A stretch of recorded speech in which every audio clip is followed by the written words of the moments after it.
Hey guys, I hope everybody's having a fantastic day. Whether you're watching this in the morning, in the afternoon, or in the evening, I am glad you're here. I appreciate every one of you, and if you get the chance and you're so inclined, please hit that subscribe button below. It helps people find my video, it helps the algorithm pump me out to other people, and it'll notify you when I release new videos and when I go live on Friday Night Flicks or any other members content, things like that. Just keeps you up to date on what I'm doing. So today's a little bit weirder video in what I'm doing. I've done a couple of these and I've got a few more, but this one's unique in that these are all very slicey knives that I think are very weird, and don't know if any of them really fit my jam anymore, but at the time they were all unique enough for me to purchase, and they're all very good cutters, and they're all good EDC knives, and I am thankful that they're in my collection, and I like the knives. They've stuck around, but they're just weird, right? So I wouldn't normally buy them, but this is a little bit different. And we'll start with this wacky TwoSun, and I'm going to open it first, and that's one of the first things that makes it a slicey knife. When you do the hot dog down the hallway and accidentally stick your finger through there, it can be very slicey. But when I'm paying attention to what I'm doing, it's very easy to flick, and it's also got a front flipper that works very well. But the blade hole is excessive, to say the least, and this knife is dangerous, to say the least, as I'm flipping it everywhere. But it is a very large, medium size, medium large, very well ergonomically designed knife that, with the one flaw of this just honking blade hole that doesn't need to be there, maybe it does, because maybe it serves some kind of tactical purpose that I'm not aware of, some kind of karambit weird thing, I don't know. But the way I look at it, it's just a big ass hole, but it sits on an extremely nice blade with a super tall flat grind that comes down to a very, very thin edge. And this is the TwoSun Maxace TS382. It is in 14C28N, and I don't have any more coupon book, which kind of saddens me, but I do have my Poo Poo Digest. And if you could just listen to how this smooths through that material. It does the same with thicker stock, whether it be cardboard. So this Maxace TS, what did I say it was? 382 is very, very slicey.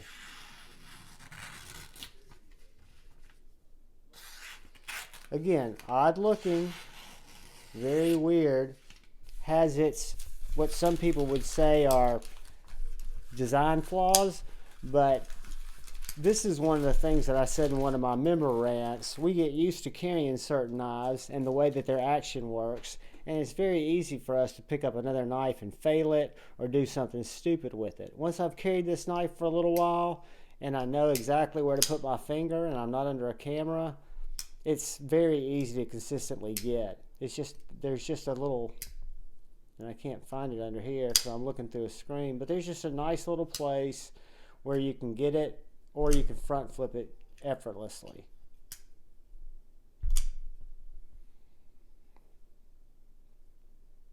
But it's carbon fiber inset into titanium, nice back spacer, very little weight relief, so it's a solid feeling knife, even though you have the weight relief in the blade and in the thin handle. You've got this nice milling down here, nice milling here. I don't know if you guys can see that. My lighting sucks. See if I can get that to show. There you go. So yeah, Maxace design that is a very weird knife. I think we can all just agree on, but it is also very, very slicey. So I just wanted to go through this knife and 4 others that you wouldn't necessarily think are very slicey knives, and slicey in kind of 2 ways. They're great slicers, and if you're not careful, like with this knife, they can give you a really good slice. And this is the Maxace Sandstorm. This is the economical Sandstorm. Still a very nice knife with G10 full steel liners with weight relief. It's got a really nice thick K110, or some people say D2 blade that falls shut. It is a gigantic knife, but if I wasn't horizontal, this knife will take your finger off, and has bitten me several times. Why, you ask? Well, yes, it's a big overbuilt knife. It fills my hand. It's very, very overbuilt, but it's also very tall and comes down to a very slicey edge. So we will take our poo-poo digest. Let me just see how well that blade works with that material. I've used this to cut down cardboard, which is probably one of my more regular tasks that I have to do quite often. But this knife, guys, has been one that I picked up for, I want to say, at the time, $118. It was my first journey into Maxace. I didn't know anything about them. I think I found this at Knives Plus, not Knives Plus, Knife Works, I think. And I like the look of it. I'd seen one review on it. I like the overbuilt thumb studs. I like the fact that it's got this little extra lock that I'll never use that locks it open or locks it shut, keeps that liner lock from closing. But just a really nice, big, overbuilt, I think we can all agree, weird slicey knife. And that's the Maxace Sandstorm. They also make this in a full dress version. I think Bearded Doom has one that is just super nice. I think it has the same blade geometry, just in a better steel, and I'm sure it's very slicey as well. But let's move on and see what else we've got in here. And when I think of Bearded Doom, I think about how much he likes Elijah Isham. And this is an Elijah Isham design, as you can see by the maker's mark down on the blade. It's a collaboration with This is his old logo, or maker's mark, with the glasses and the mustache. I really like that. Rip Elijah. Rest in peace, brother. But this is the Pletharos, if I'm not mistaken. And I might be mistaken. I'll put it in the description, because there's a Pletharos and there's another Elisha Isham design, not the McKenna, but one that looks like this, that I forget which one. I think this is the Pletharos. This is a drop shutty little flipper knife.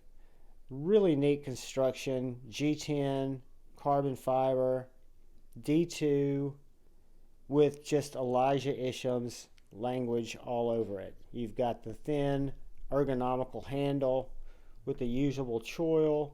You've got the blade hole here that's not really designed for a deployment hole, but it definitely works as one, as I fail it twice, 3 times, a lady. But it is just a very aggressive looking, futuristic, elegant, I think just a sexy knife with a reversible clip, made by Civivi. I think this knife came in right under $100. And it is, I just did a user error there. It comes down to a very sliced, tall, flat grind.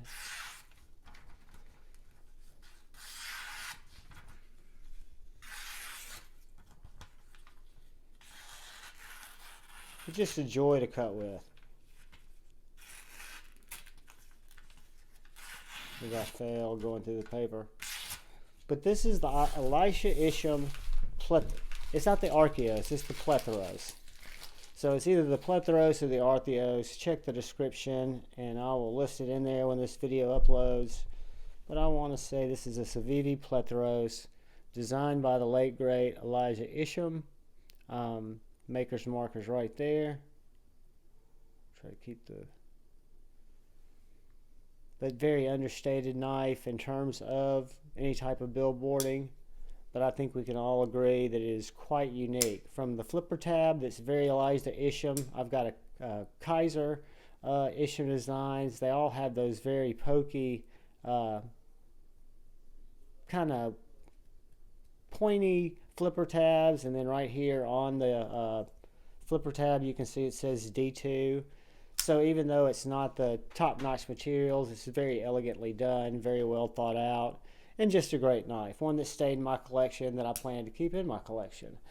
So we will move on and we will go to what I think is a very weird but an effective cutter knife. It's weird because of the size, because of the handle, because of the way it feels, the way it looks. It's just kind of an odd puppy. But if you think of it as a knife that you would use primarily as a cutter, whether that was for food prep or using in the kitchen or in a restaurant, something that you would use for those type of tasks, or like a skinner if you were a hunter and you wanted to keep it to skin birds, to skin, you know, squirrels, whatever the heck you do with that. This is the Eutectic, I keep smacking my healed up chickadee cut from Kyle Coonley's sharp ass knife. That hurts. But anyway, I digress. It's a flipper knife that also has a front flipper that I have no way of being able to use it. And I had Leon Ma sit with me at Blade Show and show me that I'm just thinking about it too much. But I hate front flippers. Maybe that's it. I've just got a mental block. So with a regular flipper and with a deployment hole in the blade, that is all I need. The action on this knife is very well done. It is for a budget knife.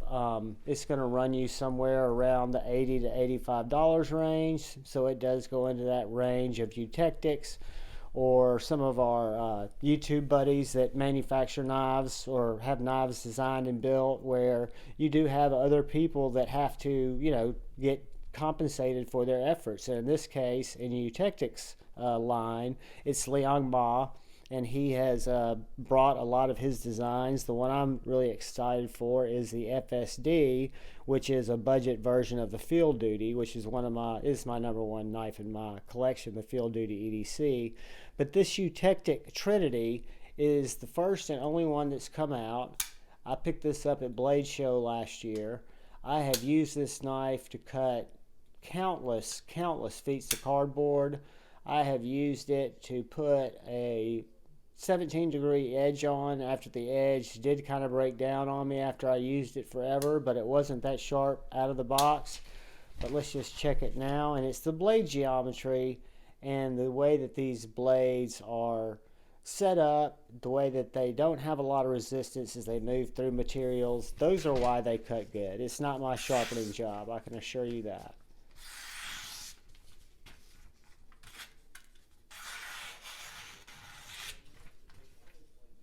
And this could even benefit from a strop. This is probably, when it comes to slicey, I'm probably having the most user error with this one. And it's not the sharpness of it, it's the way I'm holding it. It's a little bit of an awkward knife. Again, because it does have a longer blade. And it's probably, in all truth, not as sharp as the others. That sucks. But anyways, I can assure you that the Leon Ma / Eutectic / Trinity is both a weird knife, feels weird kind of in the hand, it's longer, it's again, there's nothing at all wrong with it. And if you think of it as a walking kitchen prep knife or food prep knife, I guess it makes more sense there. It's just odd. It does need a little strop. But that is the Eutectic Trinity, a very slicey, odd knife. So moving on to our final knife for this video, it will be a TwoSun. It is a TwoSun that has a very tall blade, very tall stonewash blade. It has titanium handles with this kind of wicked ano on it. I don't know if you can see the milling right here and right here. No milling here. And then you've got this Damascus anode looking backspacer that I'm sure is not Damascus. But I just thought this knife looked really cool. It was a great value. This is the TwoSun TS376, another matte to chook design. It is in D2. I know a lot of people hate D2. I've never had a problem with it. It sharpens great for me. Maybe I've just gotten good D2, but we all know that I don't hard use my knives. But this knife is made for one thing, and that is absolutely slicing. So you've got great access to the lock bar here. You've got false shut action. You've got a detent that just pops out. You've got a deployment hole where if you go up towards the end of the hole here, you can hit it anywhere and get it to fire. But I like to go where I know I'm not going to miss it, kind of park my finger right up here and push straight out. And it's a wide knife, so it is going to be a little larger in pocket, but it's so thin and the clip works so well that it carries like a dream. That's the Quiet Carry 9 that I'm carrying today, that is also very slicey, but we digress. So yeah, this knife goes in and out of pocket great and does not carry like a big knife. It does have a nice doodad hole for those of you who like lanyards. There you can see the milling. Really nice milling down here. You've got some jimping right there that helps you pick up that finger hole if you hold it in this grip. So it's got both a long grip and it's got kind of a up front grip. But if you listen to this go through paper, it cuts it like butter.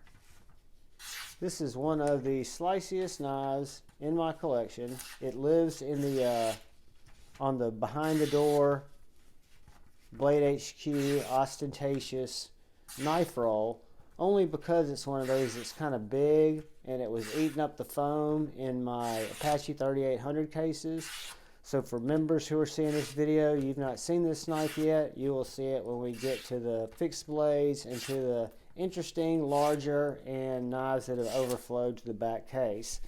But again, this is another Maxace design, the TwoSun TS376 ND2 in anode titanium with a badass backspacer. Just a badass knife that I want to say I picked up for under 110 bucks before I put in my code Lefty10 to get another 10% off from White Mountain Knives. And it comes back in stock. And when you see this, guys, it'll usually drop in an anode version like White Mountain's starting to do. And you'll also see it in the regular titanium version or in the darkened titanium. Either case, those come in about $10 to $15 less. So, you know, I've kind of tried to back off on buying TwoSun knives unless they really speak to me. And this is one of my more recent purchases as far as TwoSuns go.